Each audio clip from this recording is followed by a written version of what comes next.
Booker T and Brad Gilmore.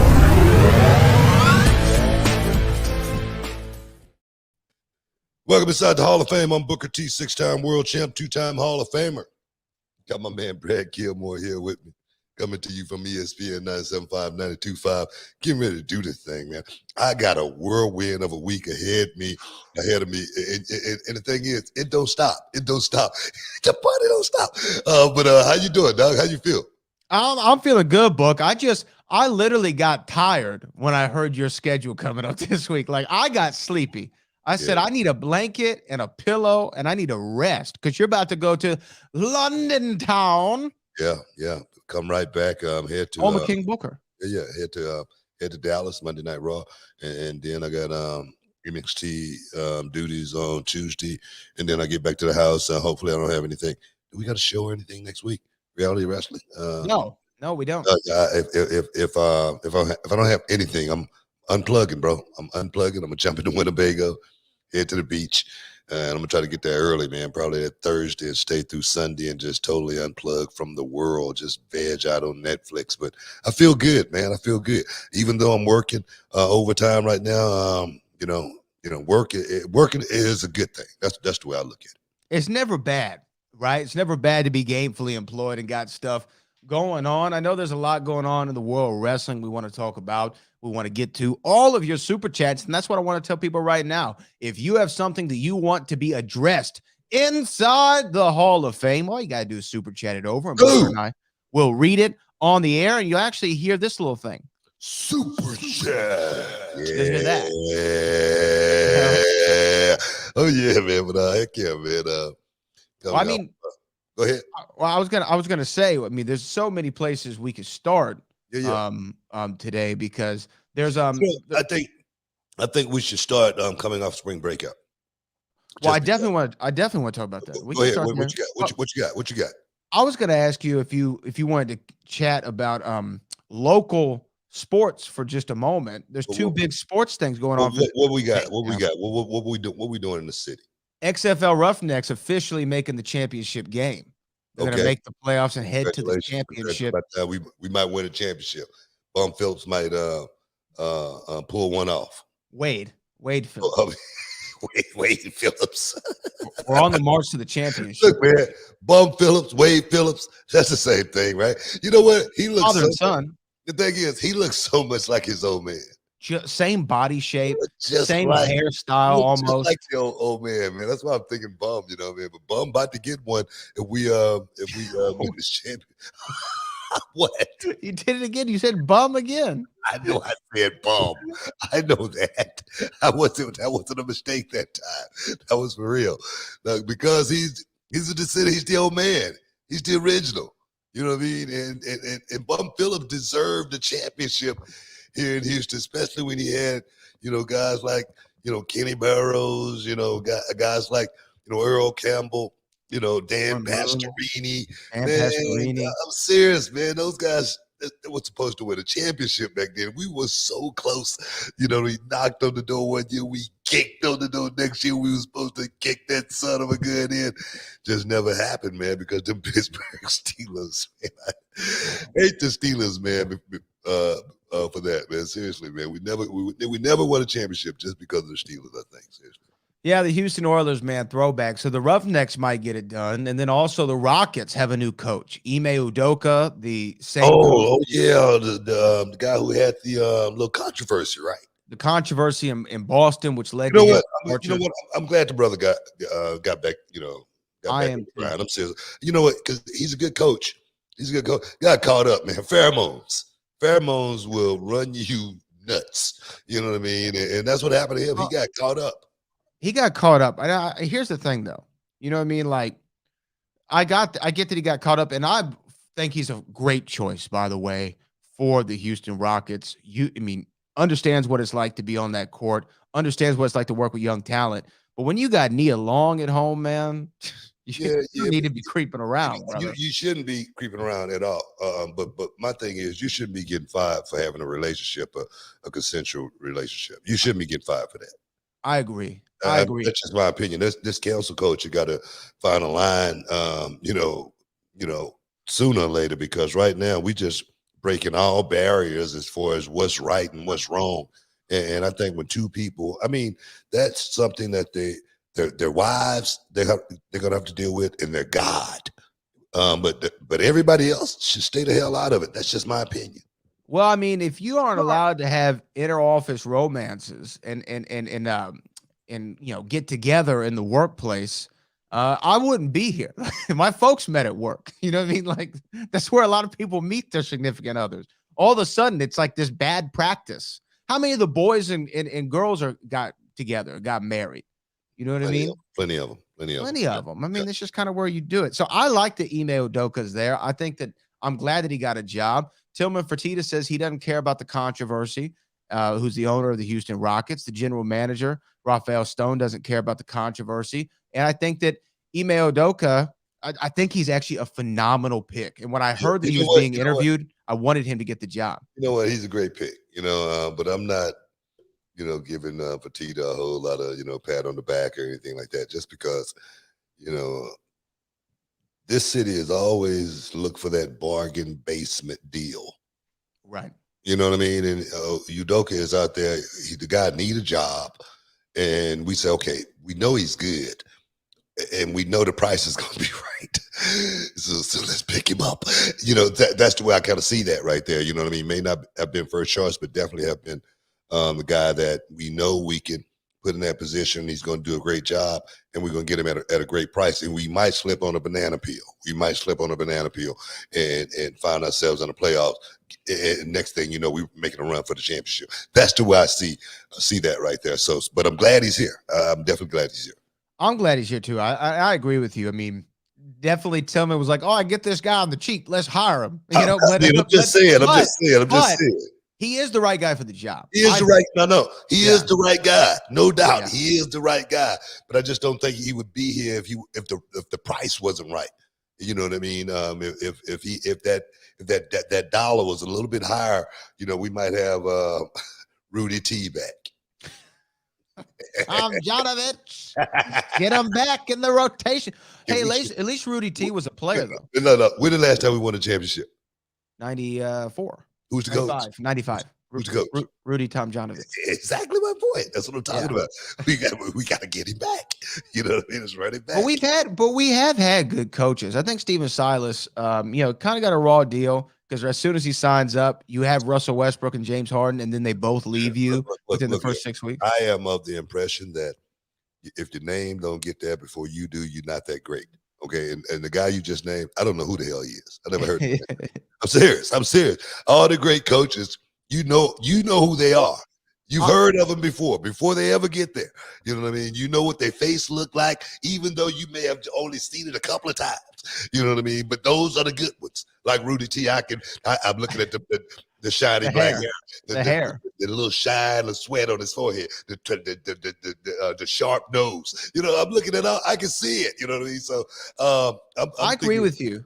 Yeah. I agree with you as far as the coaches go, because you had Mike D'Antoni. You knew who that was before he got there, right? Yeah. You had Kevin McHale. I mean, everybody knew Kevin McHale before he started there, man. That's a bad dude, man. Kevin McHale. Even if they don't work out, you know what I mean? They've done something prior to getting there that was at a high level. So that's what I'm talking about. We got to take a break, guys. Stick around. You're in the Hall of Fame. We'll be back in a minute.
Shoop! Welcome back inside the Hall of Fame, guys.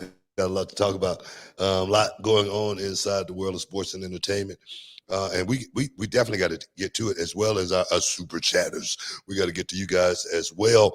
But Brad, where you want to start at? I know I got a couple of places I want to start at, but I'm gonna let you call it today. Yeah, no, you know what? I'm gonna let you quarterback this thing today. How about that? I like it. I'm gonna let you quarterback it. Cal said, "Hut."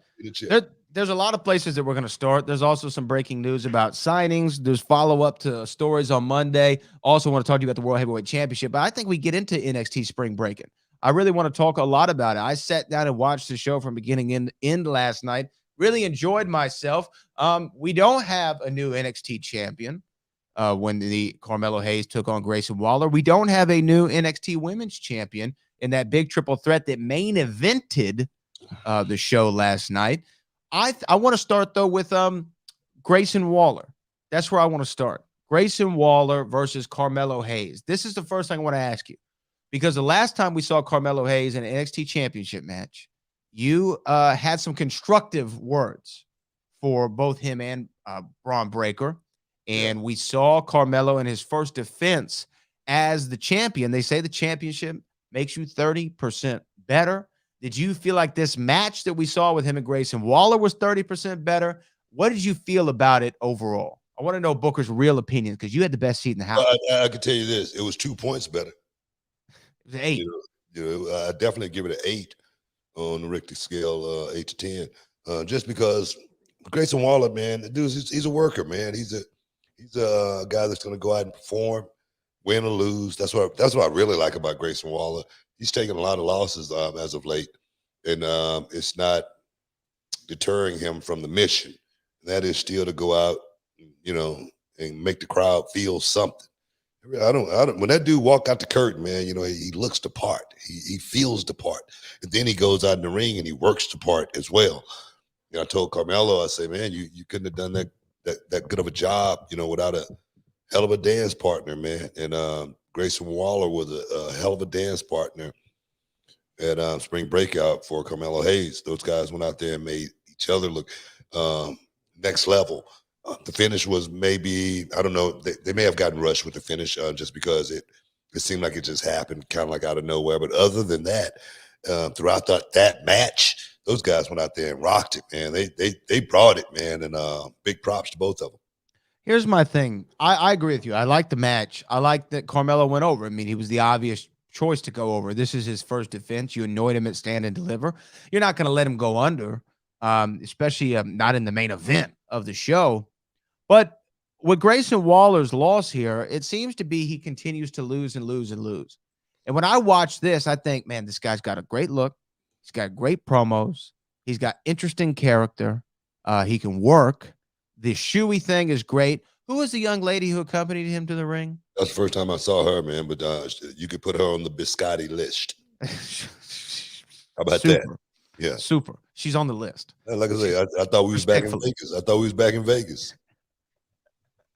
I'm serious. Yeah.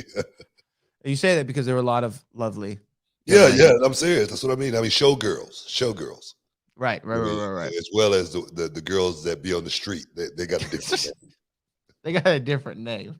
I'm talking about the girls that be looking for selfies, be dressed up in like the flamingo costumes, whatnot. Right. But the derriere normally is out. Okay. They're called the behind girls. Okay, let's just say that. Yeah. We had a different name for them before. But the behind girls. The show girls. I was a big fan. I was a big fan of the whole package, the whole presentation, but him continuing the whole Grayson Waller character. Okay. But you're gonna get us in trouble one day. One day you're gonna just get us in trouble. Charmel listening to the show. That's what I mean. I just called her a minute ago. I said, what you doing? She gonna listen to the show. The biscotti list. Yes. But anyway, to get back on my question, Grayson Waller. What do you think of Grayson Waller's trajectory? And do you think this means the main roster is calling? We have the draft around the corner. It seems as though he's kind of I don't want to say he's hit a ceiling in NXT, but I think that he could be ready for the next level. You know, if Grayson Waller was to get the call up to Raw, SmackDown in the draft, I wouldn't be surprised. I wouldn't be surprised one bit, just because he's mature, man. This kid's he's not a kid. He's a man. He's a grown man. I call anybody that's not in from my era a kid. But this dude, he's definitely mature enough to, I think, get to the main roster and understand what being at the main roster actually really mean, and working his way to that ceiling, not just that ceiling, but crash through that glass ceiling. Because I think this dude, he's got the look, he's got the charisma, and then you don't really think about how good of a worker he is until you see him in a match. And then you go, whoa, this guy's pretty good. It's like that. So he's got all the qualities to actually be a main roster star. Carmelo Hayes, same thing. But I see Carmelo Hayes, perhaps needing maybe a little bit more seasoning before moving to that next level, representing that brand just a little bit longer, just to have a little bit more staying power, just to be a little bit stronger when you do make that move. For me, I know when I came from WCW holding both titles, I was already in play. Just from having those miles on me definitely put me in position to say, hey man, I'm ready. Put me in with anybody, and I'll show you I can go out here and do it. And that's what I mean as far as Carmelo goes. The psychology standpoint is what I'm thinking about when I look at these young guys. If they're going to make it on the next level, if they're going to make it on the main roster, they're going to have to have that psychology trait.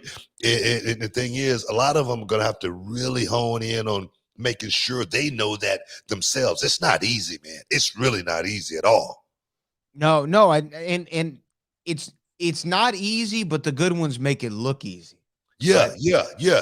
That's true. The good. I mean, it's like golfers, man. You watch these guys and they hit a ball 300 yards. You see some of them hit it almost 400 yards in a regulation an event. You go, good God, man. And for me, I'm going out there struggling trying to hit 240. And I'm 100 pounds heavier. The technique, man, and the years of training that goes into that art form, it's a monster, man. And if you think you can just, get it by slipping on a banana peel, by osmosis, one day you're going to be, find yourself the best. That's not going to happen, man. It's really not going to happen. So I say, I would love to see Carmelo just, really represent and hone in on that over these next 6 months. He's ready. He's a star, man. He's going to make a whole lot of money. You know what I mean? The sky's the limit. I'm talking about bubbly, man. I'm talking about the bubbly. I'm talking about the champagne wishes. All of that is going to be first class treatment. Oh, that's going to be there, man. But you got to make sure to, cross all those T's and dot all the I's before that actually happens. Well, what did you think of the aftermath of the match with Braun? I keep wanting to say Braun Strowman, Braun Breaker. Yeah. Making his presence felt. He had a short match earlier in the night, and then it seems as though they've reignited the feud of Carmelo Hayes and Braun Breaker. But now, I think that, because before I actually said this, I thought that it was a little confusing. I didn't know who was the baby and who was the heel in their last match, right? Because in the build-up to Stand and Deliver, it felt like Braun was kind of teetering to the heel side, but not there yet. And Carmelo was teetering to the babyface side, but in the match, Braun was the face, Carmelo was the heel. Not really. In their match at Stand and Deliver? Yeah, I mean, it didn't really feel that way. I'm saying the way that it was presented. It was presented that way, but when they came out the curtain and when they had the match, it didn't look that way. No one really turned heel, and no one was really babyface. I thought it was just a match pretty much right in the middle. I think this right here solves that problem, especially for Braun Breaker, knowing exactly what role I'm supposed to go out here and play. Actually, what role to actually put the fans in at the same time. As far as when I come out the curtain, they know exactly what to do. When Carmelo comes out, that now we got a dynamic where the fans going to actually be a part of this match, opposed to just sitting out there watching this match. I think that's going to be the difference. No, and I agree with you. And that's what I was going to say. You can tell even Braun changed the gear up, all black right now, and then he attacks the champion after the match. Where do you see this kind of? I don't know. I'm not asking you to book the show, but do you like the direction that these two are going in? Yeah, I mean, I do. Of course, Carmelo could have went off and ran with anybody else. But that bears the question who. I feel like it's some unfinished business between Carmelo and Bron Breakker, just because I gave that match a 6. And you don't want to hear somebody say, man, you got a 6. You don't want to hear that. Those aren't the words you want to hear coming from somebody like myself.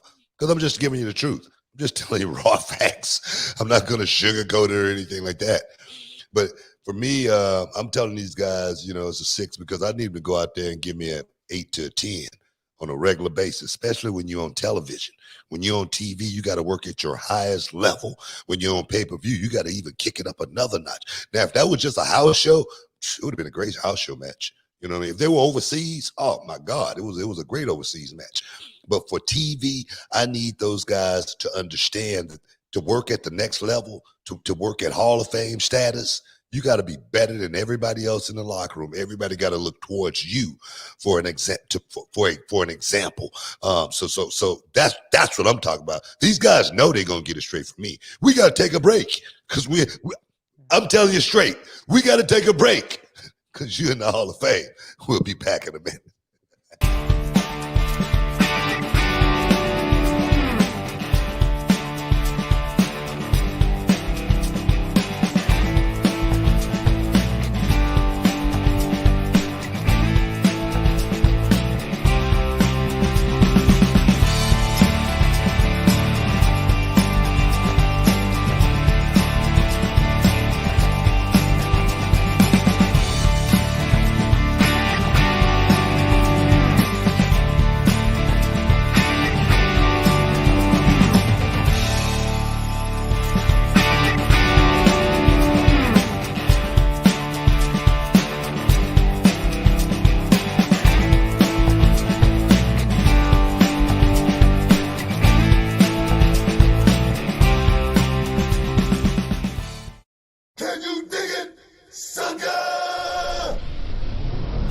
To the Hall of Fame. Here's Booker T and Brad Gilmore.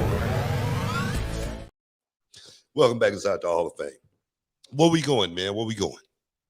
Let's continue on Spring Break, and we had the main event, triple threat match, NXT Women's Championship on the line. The former champion Roxanne Perez, a challenger in Tiffany Stratton, and the champ Indy Hartwell go at it in the main event of the show last night. The match had some hills and some valleys, if you will, with Indy Hartwell going out with a bit of an injury there, Book. I mean, you were sitting there and saw it all happen. What was your assessment of the triple threat main event from last night's show? Man, main event was awesome. Girls went out there and rocked it. Indy is definitely finding her place, being champion. Indy's been working her butt off to finally get to that point. And I'm so happy to see Indy, in that position, in there with another one of mine, Roxanne Perez, and then Tiffany Stratton, who's, she's definitely somebody that's going to be a major star in the business. I mean, she is just on the cusp of, figuring this thing out and really being able to, blow it totally out of the water. But watching those girls go out there and perform, it was awesome. And then Tiffany did the dive. And one thing I always say, I don't know, you guys heard me talk about this kind of stuff all the time. The dives, normally the guy get hurt catching, not the guy that's doing the dives. Normally the guy that's catching is the one that's normally getting hurt. And Indy was just in position, but I wouldn't even say it was a bad position or anything like that. It was just something that happened. That's wrestling business. It's not a matter of if, it's just a matter of when something like that is going to happen in the wrestling business. This is part of it.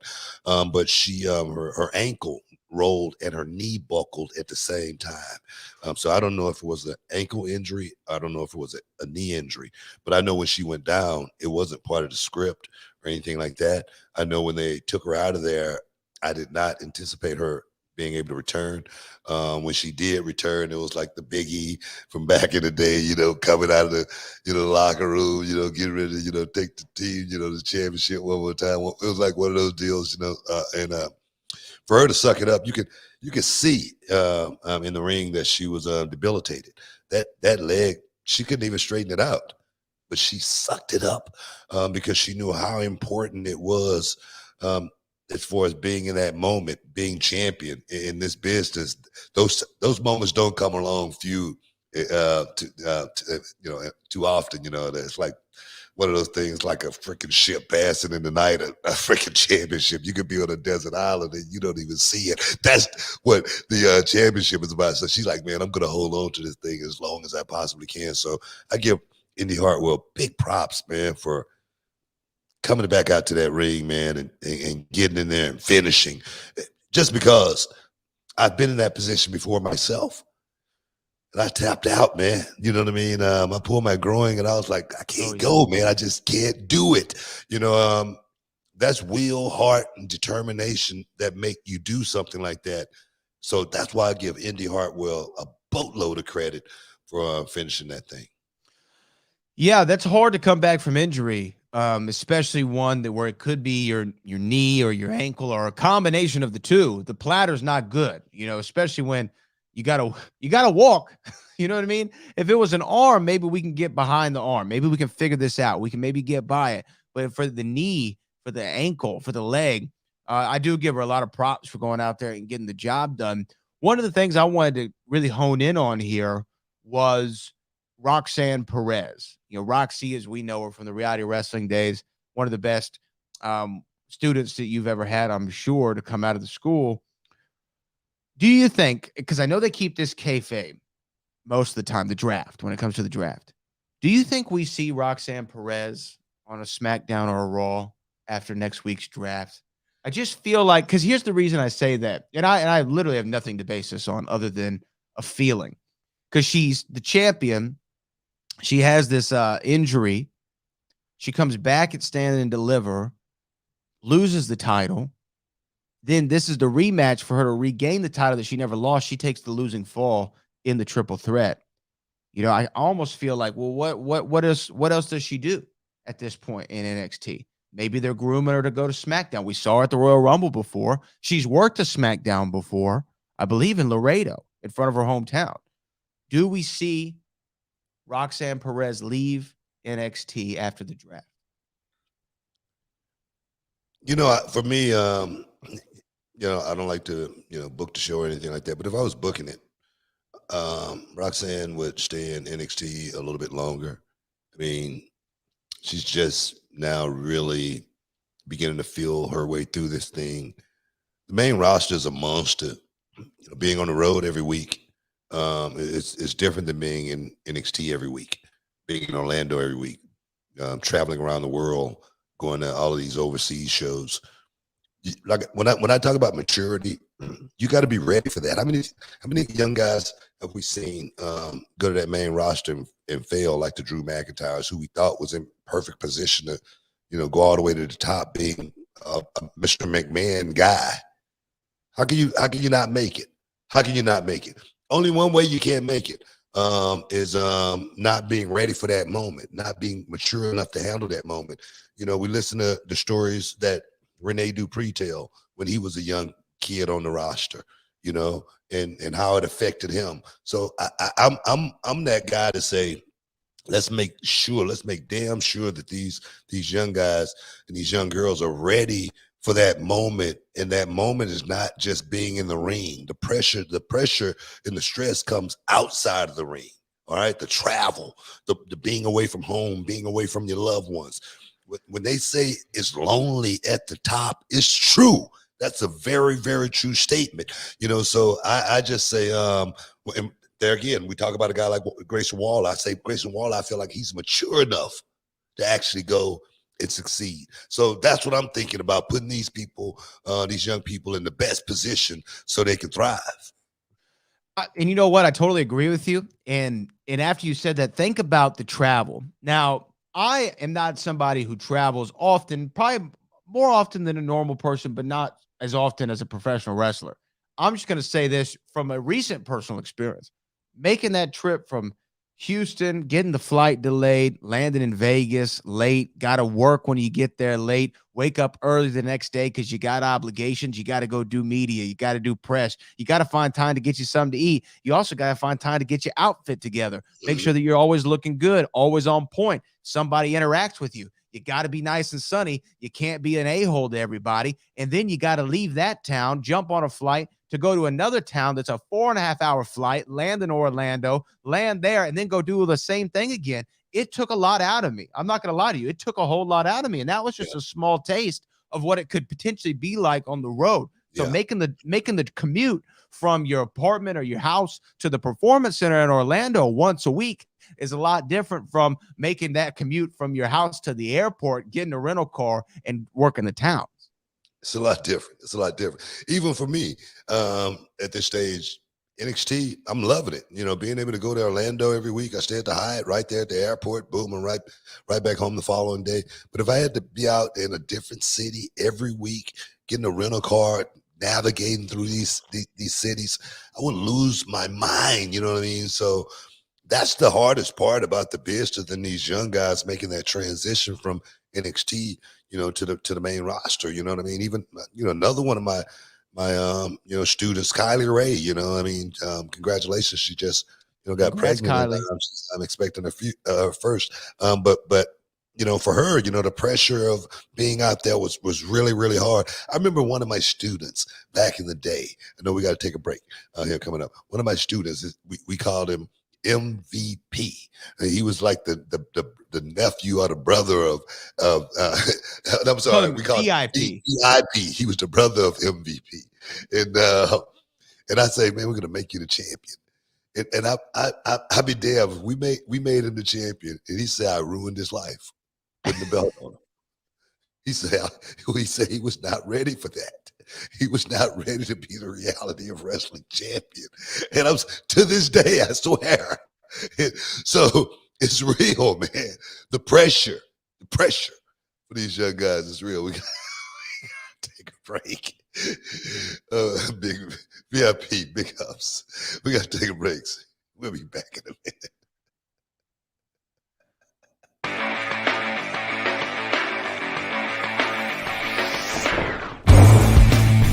My name is Nathan Wasser, and I'm from Toronto, Ontario, Canada.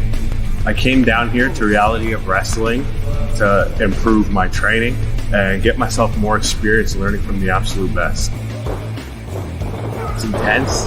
It's hard. You got to leave your ego at the door and come in with an open mind. The way they do stuff here is the next level. But if you do that, you'll end up bettering yourself in the end, and you'll improve. And to be able to work anywhere. Nathan, he's an unbelievably awesome student. I'll tell you why, right? For a few reasons. Number one, the man packed up all the way from the Great White North to move down here to the U.S. to train because he wanted to learn from one of the best. But what's even more impressive, on top of the fact that he takes care of his body, he works hard, is the fact that he was trained by a very reputable trainer and yet still comes down here humble, hungry, ready to work and ready to learn, and not coming in here acting like he knows everything or that he's too rigid in his ways. Booker's knowledge will help you get to whatever goals you want to do if you want to be a big star in this industry. My end goal is to be in WWE. Coming down here to Reality of Wrestling, I feel is the best opportunity for me to get there, so I'm going to do whatever it takes. I can promise you, when you come to Reality of Wrestling, it will change your life. You will not regret it.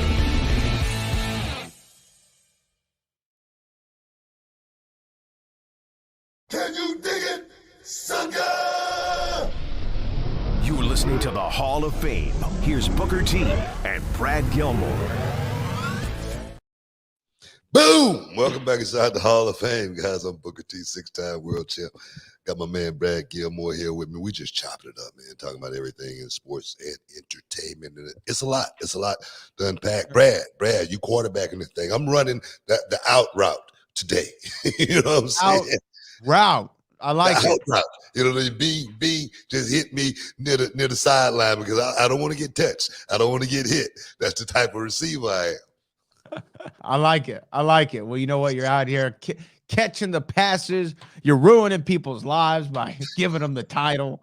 I mean, what's wrong with you? I couldn't believe it, man. You didn't know that was going to hurt this man's life? Bro, I swear, man. I thought he was one of my better students at that time. And I said, man, we're going to put the belt on him. And he really feel like, he wasn't ready for that moment. And, he got out. He got out of the business because of that. Seriously, crazy. Well, I mean, look, I didn't ever have the pleasure of knowing VIP. He was there before me. But you know what, man? Like, hey, he did what was best for him. How about we say that? Hey, man, look here. I ain't hating on him. Sometimes you got to know when to hold. You got to know when I was in Vegas this weekend. You know that. You know what I mean? I was with you. That's what I'm saying. You got to know when to hold them. You got to know when to fold them. So I get it, man. I get it 100%. Got to know when to walk away. Know when to run. Yeah. Did you know that you never count your money while you're sitting at the table? Yeah. There'll be time enough for counting when the dealing's done.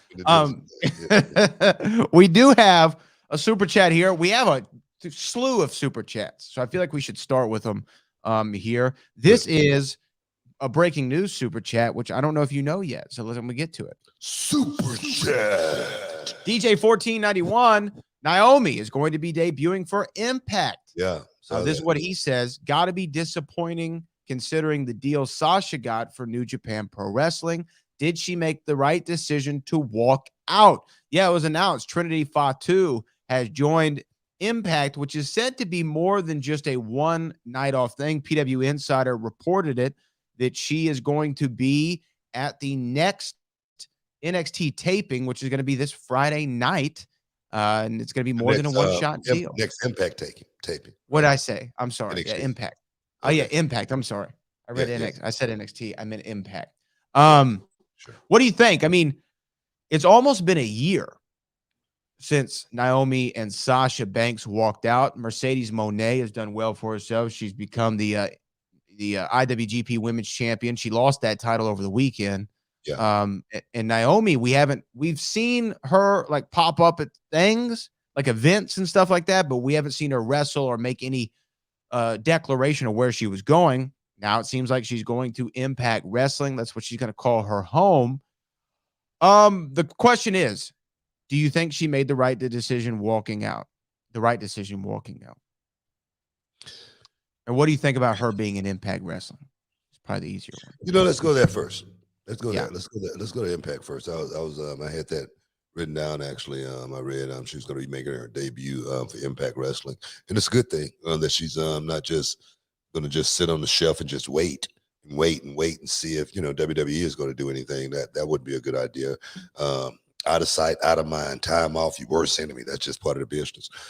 So for me, seeing Naomi get back to work, that's a start. The company is definitely going to want to see if it's something she's going to be in that, I hate to say it, but she's going to be like in that testing mode now as far as, does she really want this? I mean, does she really understand, how important this is or how big this thing is at the same time, or not just that, all of the hard work that it took for her to get to that point.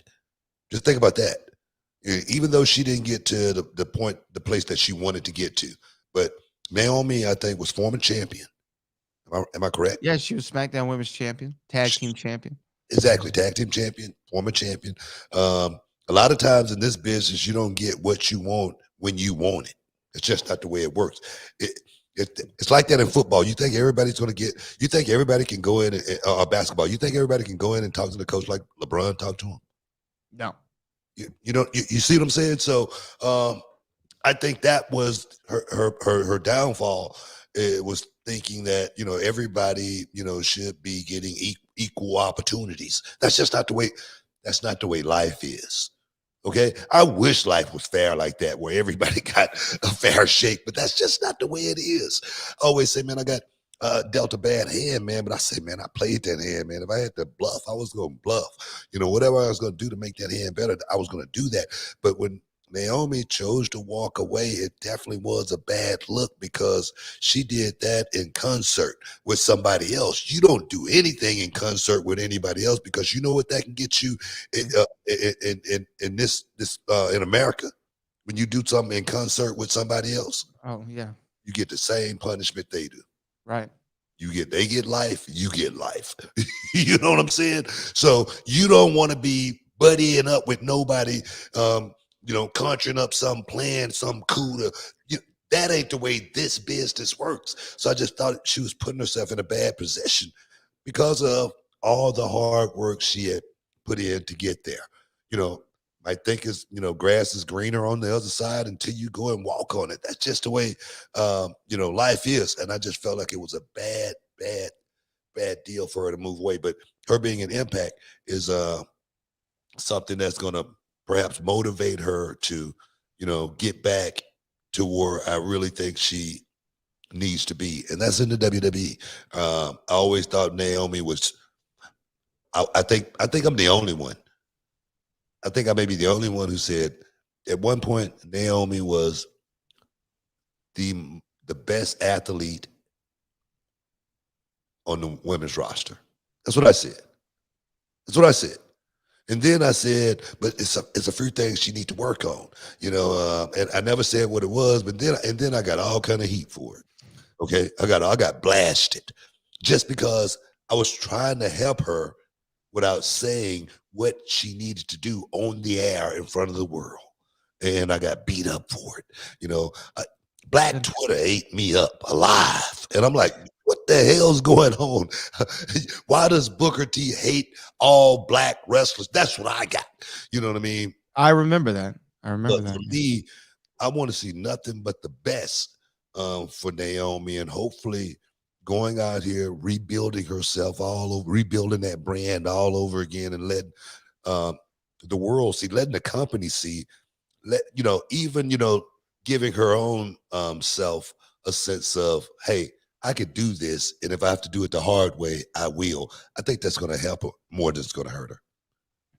I think you said a lot of great things just now. The first thing I will say is, because I know people are going to focus on the first part of that statement of, don't follow people, what have you. By the way, guys, that's great advice. Second, though, to the question from DJ 1491, as a fan, and this is no disrespect to Impact Wrestling, if I was a free agent, right, and I was trying to get the big deal, because Impact on the pecking order, this is just how it is, right? It's kind of WWE will put AEW second. You could put New Japan third. And then I think that Impact and Ring of Honor kind of share that fourth spot, in my opinion. Yeah. So you kind of go down the pecking order and you're like, man, am I only good enough to be on Impact? And again, there's no disrespect to Impact, but just if I'm looking at it from a free agent standpoint, because that's, kind of further down the line. And now hearing what you said, perhaps that is the best place, though, to try to come into your own, because Naomi's always only been in the WWE system. She's never been out of that system ever. Sasha was an indie wrestler. Naomi came into FCW, right? Down in Florida when it was developmental. So now thinking about it, I think that Impact could be the best place for her to cut her teeth, figure out who she is as a performer and a character, find things. And guess what? Impact gives you the ability to try and to fail. You can try stuff that doesn't work and then still keep throwing stuff against the wall until you figure out exactly who you are as a performer, as a character, and as a professional wrestler. Don't get me wrong. Naomi's got it all down from, as you said, being able to do any move under the sun. Now this is going to give her the opportunity to really figure out how to put those moves together, to put that character together, to build that psychology up outside the WWE bubble. Taking a step back to take a step forward, there's nothing wrong with that. That's the way I look at it. I think this is a great chance for Naomi to really try to, like I say, figure this thing out. I mean, I'm not just saying this, but I think I even said it back then. Man, I wish I had a chance to work with Naomi. I wish I had a chance to get in her head and talk to her about the concepts. I'm not going to call you and say, hey, because like I say, these young guys these days, you try to tell them something, they're like, oh, you too old. You don't know what you're talking about. But if I worked with Naomi, she would have never had a reason to leave WWE. I really feel like I could have helped her achieve all of her goals because there again, I felt like she was the best athlete. Was she the most talented? No, not at all. Was she the best wrestler? By any means, no. But from an athletic perspective, I felt like I could bring her talents up to where she needs to be as far as getting to that next level. And it's all psychology driven. So for me, I hope this run at TNA help her find her way back to the WWE. And if you need my help, I'm just a phone call away, baby. Stick around. You're in the Hall of Fame. We'll be back in a minute.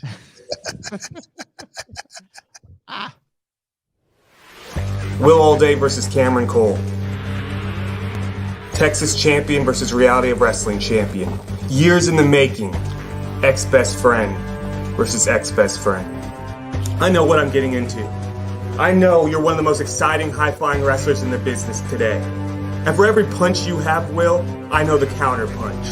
Long ago, the years where we used to train together, and I remember every move. I remember everything in your arsenal, Will. So what is it gonna take? You see, for me, I'll do whatever it takes, and you're gonna find that out, Will. Will All-Day versus Cam Cole once again. But this time it's gonna be different. It's not gonna be best friend versus best friend now.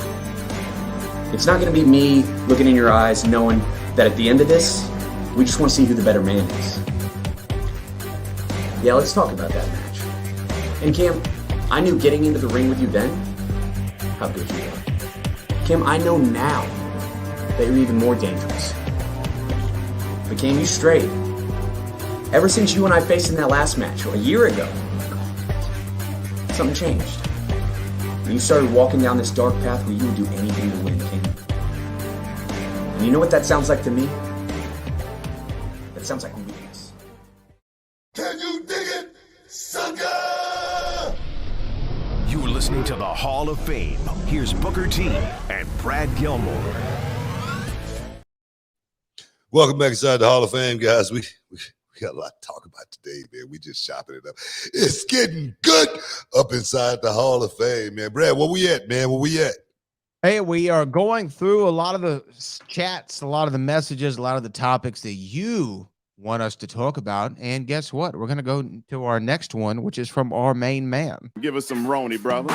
Oh, yeah. Yeah. We got Cali Toenail in the building. Finally, the WWE Championship has come back to itself. Now, let's get down to biz. That title has to go to the person who has earned it. And so it's Seth or Bobby Lashley. So what is Cali Toenail referring to? He's talking about Triple H on Monday Night Raw unveiled a brand new World Heavyweight Championship. It is remnant of the big gold title that went around your ways, Booker T, on 6 separate occasions. And he said that at the Night of Champions in Saudi Arabia at the end of May, they are going to crown a brand new World Heavyweight Champion. The first thing I want to get your reaction to is, what do you think of the title? I loved it. I loved it. Definitely took me back to that nostalgic moment of, wearing the big gold after, Ric Flair passed it down and, told me, he was passing the torch. Now it just got a lot more accent, a lot more flavor. It's just more updated. So I love it, man. I don't know the opinions of a lot of people. I've been hearing, mixed emotions as far as, people don't like it, don't like it. But for me, it's never been about the championship. It's always been about the title, even though that's a beautiful, beautiful championship. I think it's gorgeous. And I will say my 2 favorite championships in wrestling history are the big gold belt and the WWF Winged Eagle is what they call it. The title that, Brett and Shawn and Hogan and Macho and Andre all wore and Austin. I love that title. And the thing is, that's the reason why you probably like it, because it's nostalgic. It's what you grew up Probably. on. Probably. Trust me. That's all it is. Oh, okay. Well, the thing is, no, it's nothing wrong with that. It's nothing wrong with it at all. But Big Gold has always been my favorite. And this is a remnant of Big Gold. This is the next evolution, as you said. So from the aesthetics of the championship. I don't know how heavy it is. Yeah. Ooh, I don't know. 10 pounds of gold, brother. Big Gold was really heavy. I wonder how heavy this one is, Yeah. Well, I'm sure you'll be. Hey, you'll be going to the draft, right? You can Yeah, go see. I get a chance to actually feel it and see how heavy it is and Hey, what if size. WWE was smart, they'd let you do a couple promo pics with it. Because if I remember, at the last time we had a Night of Champions, they did a poll of who was the greatest world heavyweight champion of all time, and Booker T won the poll. Yeah, And I think it's because you're synonymous. And maybe I'm wrong, but I feel like you're more synonymous with that big gold championship than maybe anybody else. The only other person is Flair. And when I think of Flair, I think more of the NWA title than I think of the big gold belt, the original NWA title, with the little globe in the center. So I don't know, but I think that they should take some pictures with it. But here's what the people are chatting about, and where a lot of the online discussion is coming from, because Triple H went out and made the promo and said Roman Reigns has been great, almost 1,000 days as the WWE Universal Undisputed Champion. And remember, at WrestleMania 38, he unified the WWE title along with the Universal Championship. And no one's been able to beat him, but he had this contract where he only has to defend it so often, and he's not a fighting champion. We want there to be a champion that's for the people, that doesn't demand you acknowledge them, that you want to acknowledge them for how great they are, blah, blah, blah. Cuts this promo, unveils the title.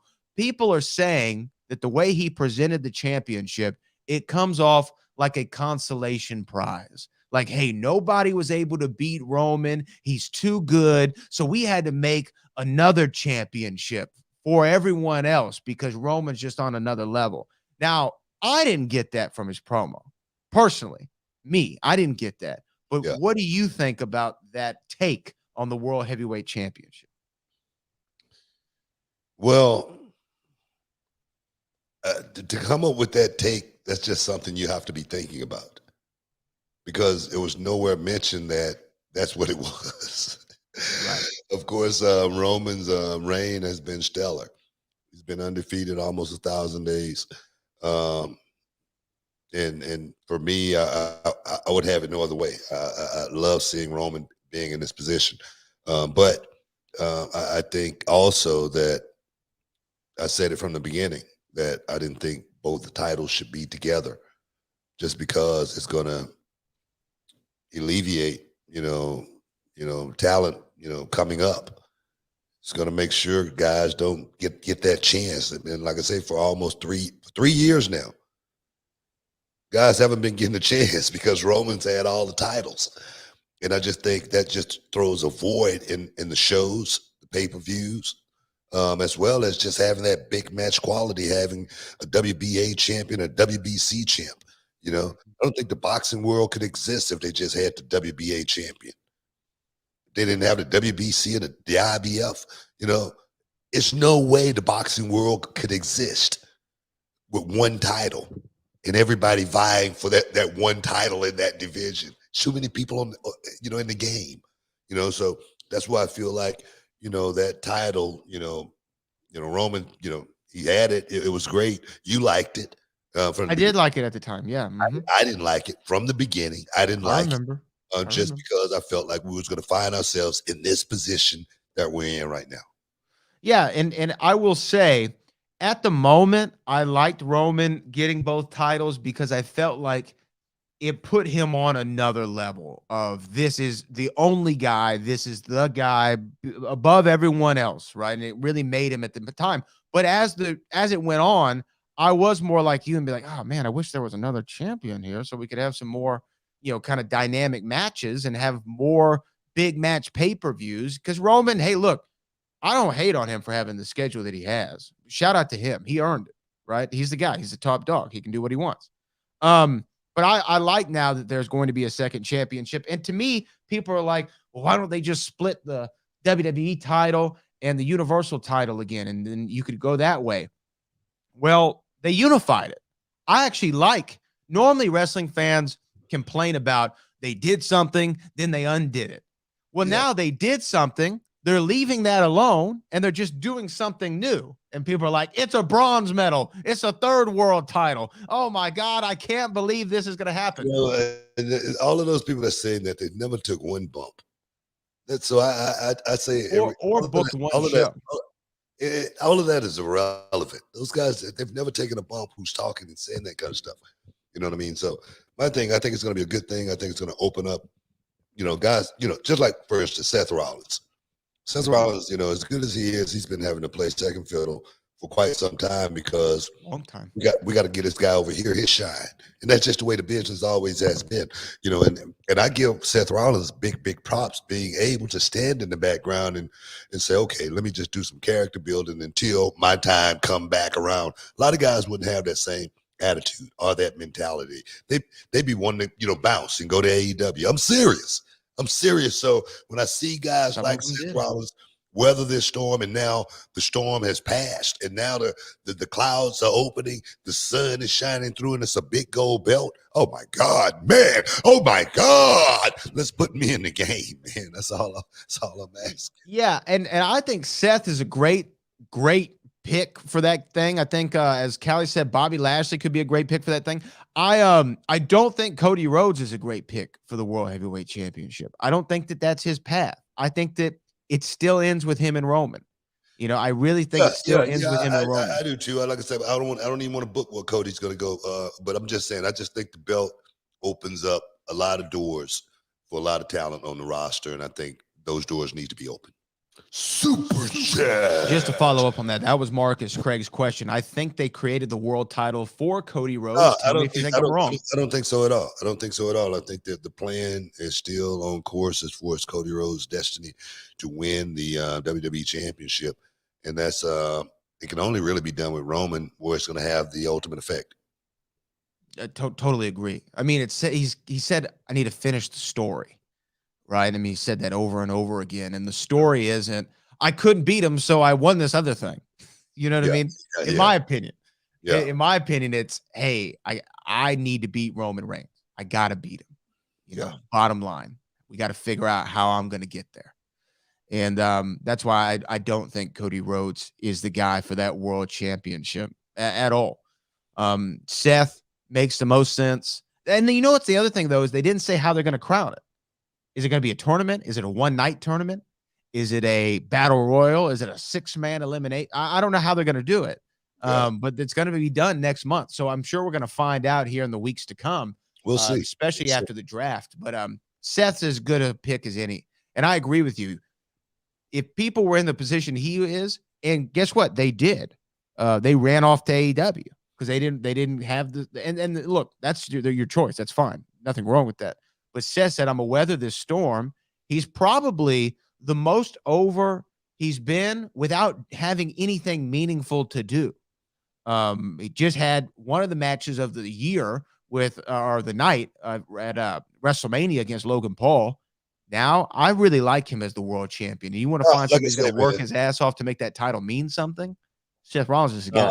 Like I say, Seth Rollins is a player. He's a soldier, and he understands the business.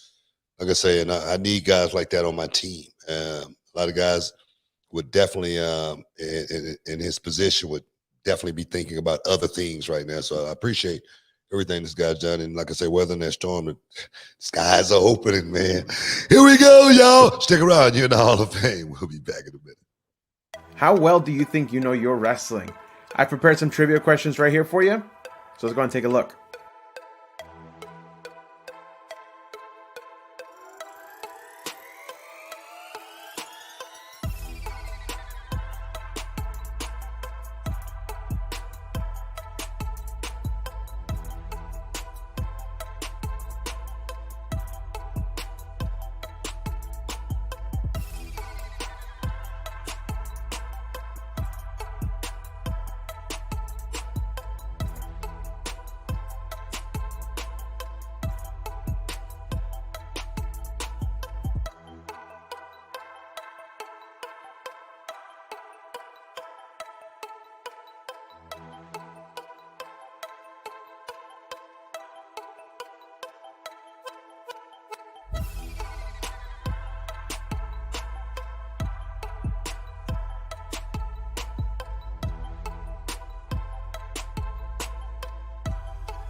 How was that? I hope you did well. Now let's throw it back over to Brad and Booker for the Hall of Fame.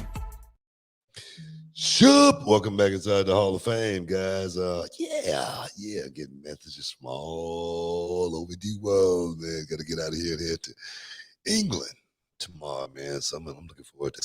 That's a long trip. It's a long trip, but I'm looking forward to it. You know, it is a long trip. Sign some autographs, you know, hang out with the fans, you know, kiss a few babies, you know, all that stuff, you know. So I'm looking forward to it. All right, we're gonna keep rolling with the super chat. Super chat. This comes from we did that one. This comes from, as I get to it, Big Breezo. Big Breezo. You may have spoke on it before, Uncle Book, but what makes a good wrestler? How do you go to the next level stardom? Well, you know, I talk to young wrestlers all the time, and I always talk about the same pretty much thing, and that is, guys, you're going to be doing the same thing everybody else is going to be doing. You know, all of the moves are taken, okay? So you got to try to figure out how to do the same thing everybody else is doing a little bit different in order to stand out. And if you do that, if you do this a little bit different and try to make it make sense, it will be like getting hit on the thumb with a hammer. Bang! It will hurt so bad you can't help but see it. The guys that do it a little bit differently than the rest of the guys. I look at Roxanne Perez, and Roxanne goes out and she does all of the moves just like everybody else, but it's the little bitty things, the intangibles. I always explain it. It's like the wind. You can feel it, but you can't touch it, but you know it's there. You're like, man, that feels good. You can't see it, but you know it's coming from somewhere, you know, and that's the way good wrestlers project. They are like the wind, man. You can feel it, you know, from the beginning to the end. So I think those are the qualities, you know, for me that I try to teach. Can't talk to you about it on the line right now, but if you want to go to realityofwrestling.com, get all your information, how you can sign up and join the second rated school in the United States of America. That's Reality of Wrestling.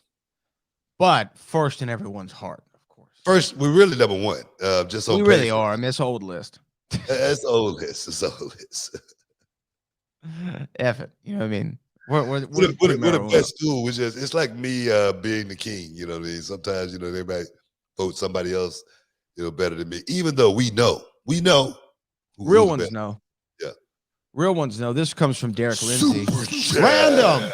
Saw you on an episode of Charmed. Bagwell and Steiner had all the lines. Did they not give you any lines on Charmed? I might have had one or two lines. But you know what? I wasn't worried about no line. I was working with Alyssa Milano. Okay? I got a chance to do a scene with Alyssa Milano. Okay? How many people had a chance to do something like that? How many people? You know, and what was really, really cool, Alyssa Milano, she gave me some cool, I mean, she propped me up, though. She made me feel really good about myself. She goes, you know, your timing, you could do this. You know, you could really do this. And I was like, wow, you know, it made me feel really, really good. Somebody on her level telling me I had the qualities to actually work in Hollywood. And I was like, wow, that's pretty cool. You know, so for me, like I said, to do that scene with her too, it was awesome, man. Awesome time. Oh, that's really dope. Alyssa Milano too. This was like what, 99 around? Oh, Adi Biscotti at that time. Whoo, Biscotti list. Adi Biscotti, she was on the list. Yeah. And you know what? I've seen her recently. She's still on the list, but yeah, definitely back then. Yeah. Definitely back then. She gave me big props, man. After doing that scene, man, I felt really good about myself. You know, so that's why I've always been acting. You know, in the wrestling world, I've always been acting. I've always been auditioning. You know, for what's next. You know, so you never know. You know, when you're gonna get that phone call. I know when I was King Booker, I was like, man, Hollywood got to be checking this out, man. They got to book me, dog. They got to book a black king somewhere. You know, I was working, dog. But yeah. Here's our next super chat. Super chat. Derek Lindsay says, do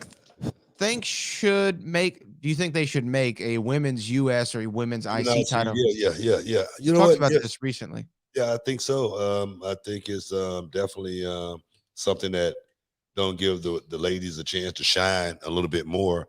Get the ladies a little bit more to work for. That secondary championship, I think, would definitely motivate just about everything, in the women's division.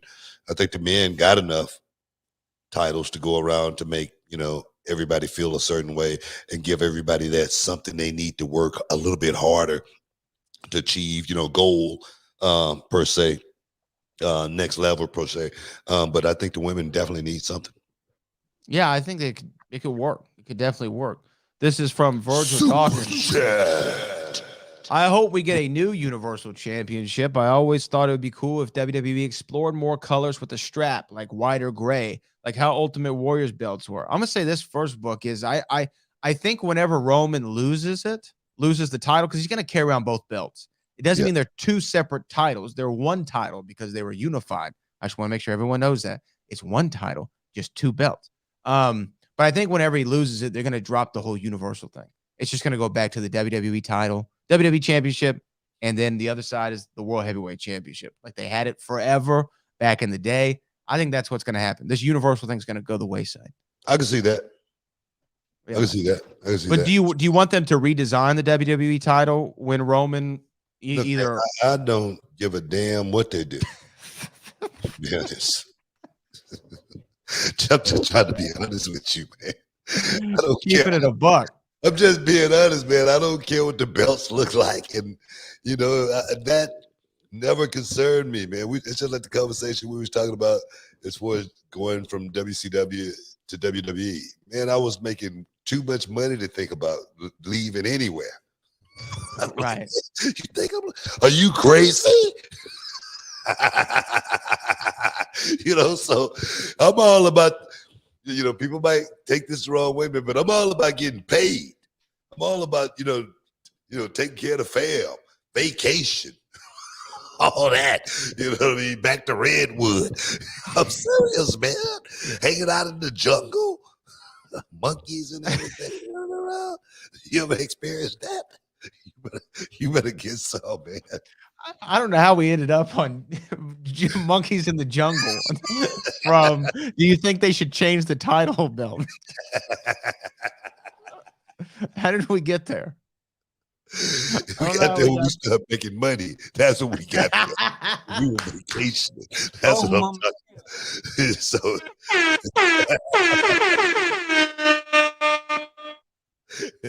hilarious. I'm serious, man. We got a ton of these super chats, so let me keep it moving here. Super chat from Virgil Dawkins again, who says, "How do you feel about Nia Jax's new body transformation and weight loss? Do you think she's gearing up for Shucky, quack, quack, BBW?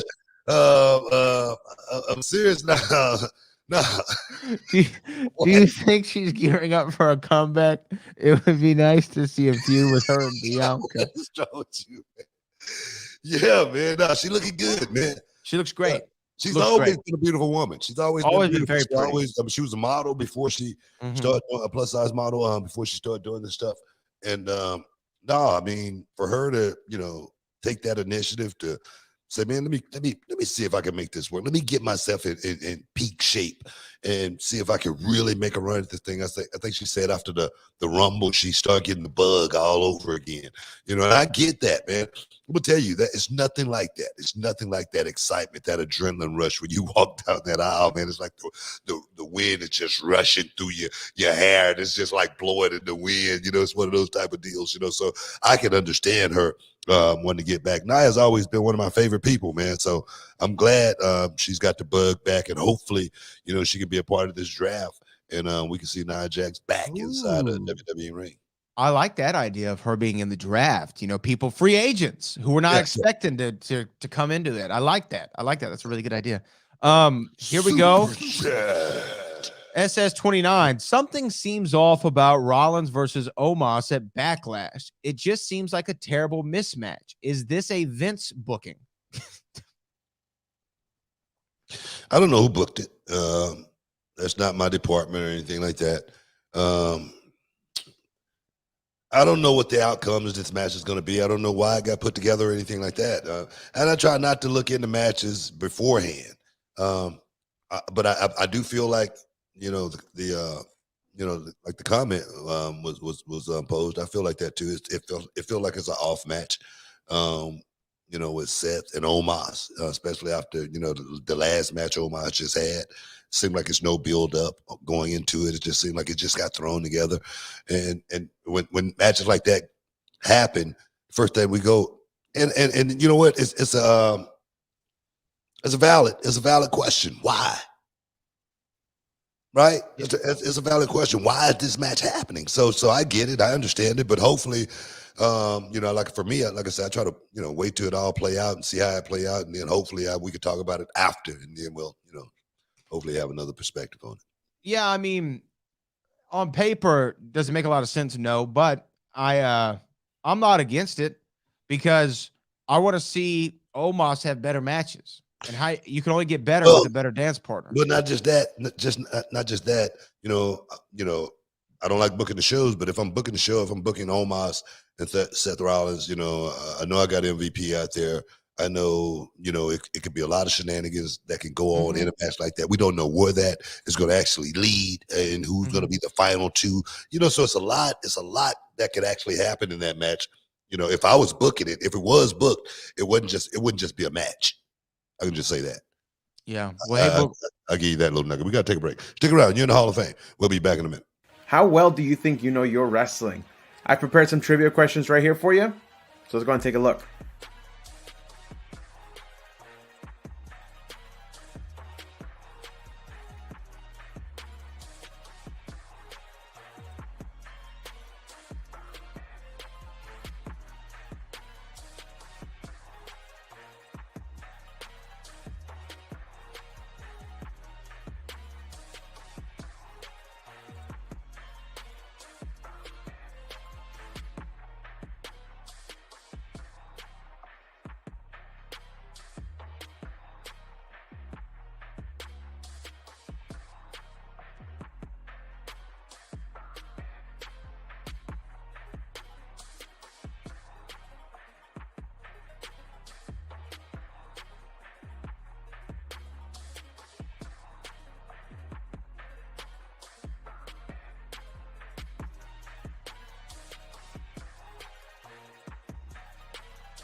How was that? I hope you did well. Now let's throw it back over to Brad and Booker for the Hall of Fame. Shup! Welcome back inside the Hall of Fame, guys. We're getting closer to wrapping this thing up, so we're going to keep rolling with the super chatters. Bradley? We are going to keep rolling, but I just want to say one thing. During the break, we were playing a bit of a trivia question about reality wrestling history, and I just learned something. I didn't know there was 18 reality of wrestling champions. 18 different people have held that title. Does that sound right to you? Wow. I can't name all 18. I can't name them either. I could get close, but I don't think I can name 18 road champions. I don't know if that's right. Was Kid Ransom one of them? No. I'm just he did not win that title. But there's been shout out to Kid Ransom. What up, kid? I haven't wow, I did not realize there's been 18 champions. We've been around a long time, man. Around a long time. We're just a small little company down here in Texas, but we work hard for our artists, man. I'll tell you something later, but it's funny. I didn't realize that it happened in reality wrestling. Okay, we're gonna go to the next one. Super chat. Cali Toenail. Is the draft really between USA and Fox? Rumor is USA would rather have Roman Reigns than a new belt. So how does that work? How does the networks? How does what the networks want affect the draft? There we go. Man, I don't know, man. It's above my pay grade on that Fox, one. Fox definitely spent a whole lot of money to, keep that show looking a certain way. So I'm sure Fox is going to weigh heavily as far as, who they want on their side. That's just part of doing business. But I think at the end of the day, I think both rosters. That's one thing about WWE. I really feel like both rosters are going to be strong because I feel like it's enough talent actually to go around today. At one point in time, there's no way WWE could have pulled something off like this, and it wasn't that long ago.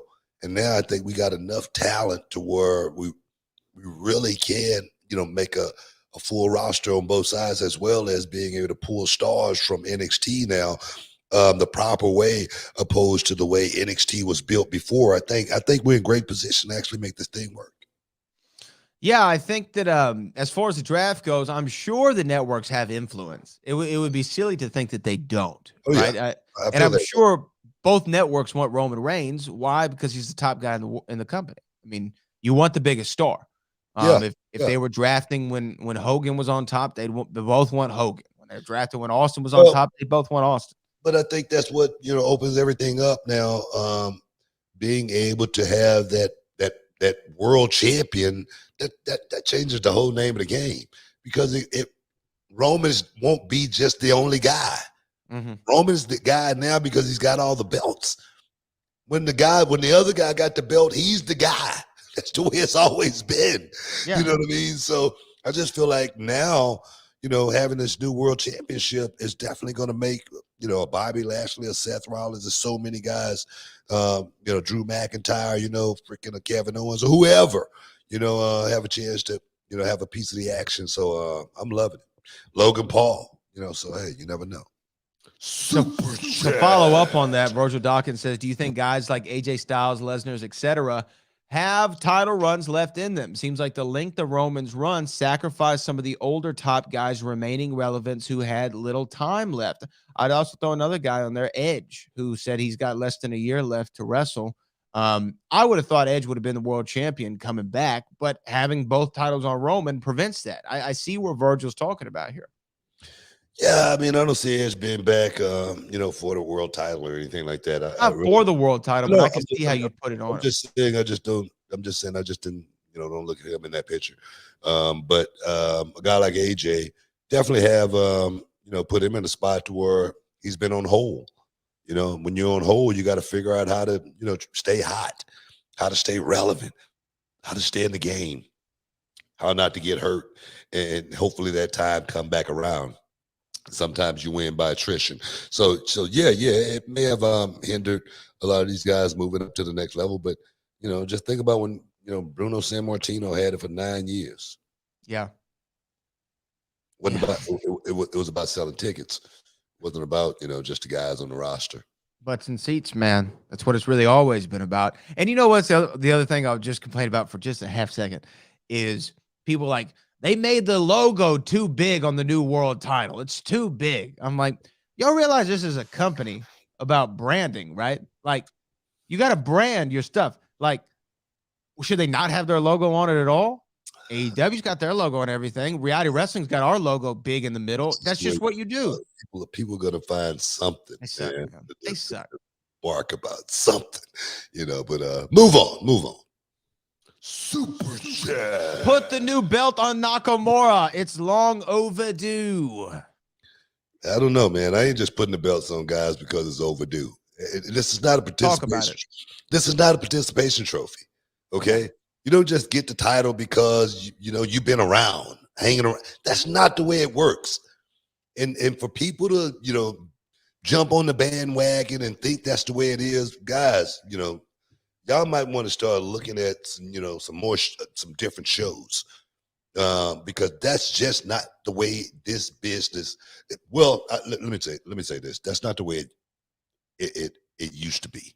Okay, and I say that because I wasn't a guy that was looking to get the title. Okay, I was looking to be the best guy on the roster.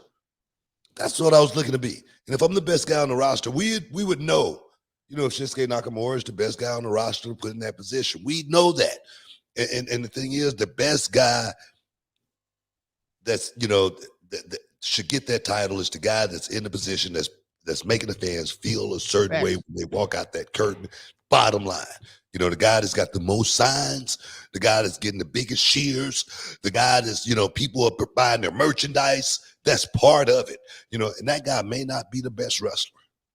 It might not be. But he may be the best performer on the whole show, or just draw the biggest audience. Like when you're drawing, you got to be pretty good at what you do. Seriously, in some way, right? I mean, we were talking about him the other day on the show. When I think of the Ultimate Warrior, I don't think of the great matches that he had. No, not one. Yeah, I think maybe in his career he had 2 matches that I can think of to write home about. Him and Hogan. him and Hogan and him and Macho, like at WrestleMania 7. Those are the only ones I can think about. Oh, him and Rick Rude. I don't know if I remember that one.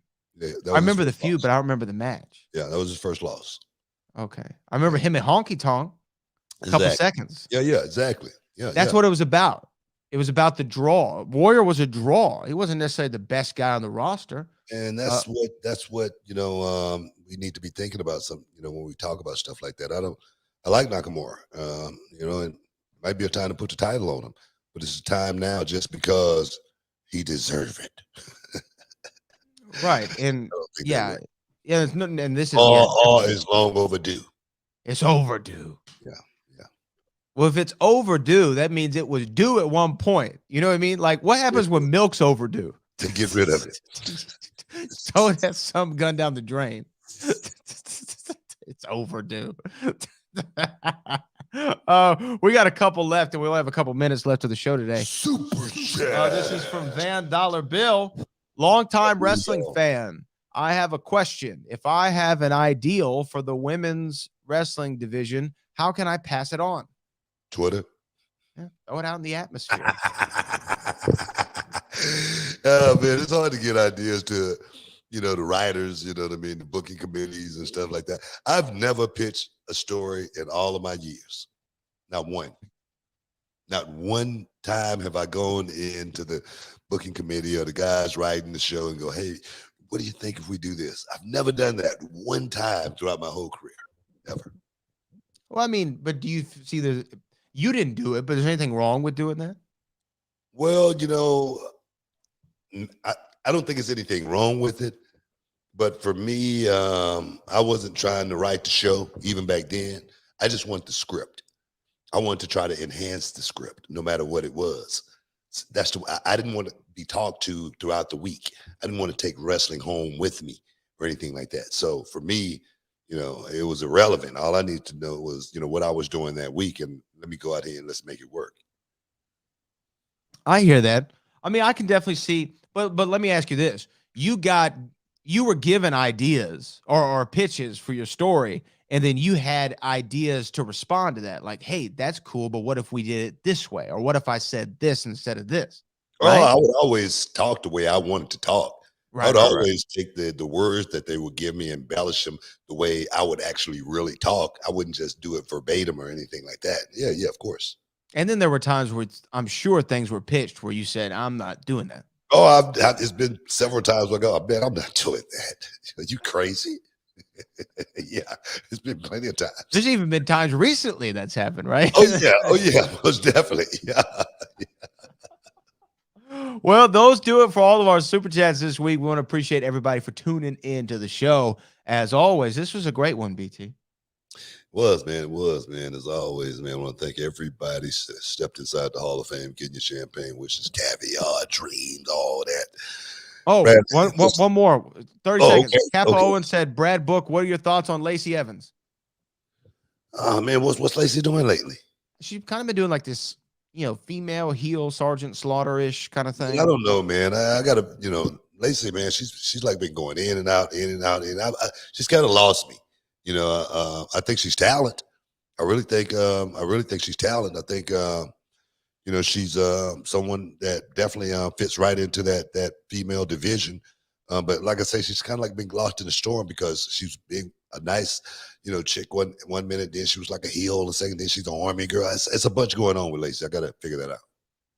All right, well, that does it, Book. We got to send them on home. Appreciate you, Brad, for all the heavy lifting, man, and everybody outside, out there inside the Hall of Fame, guys. Appreciate you for stepping inside, getting your champagne wishes, and booyah, caviar dream. Peace. We out.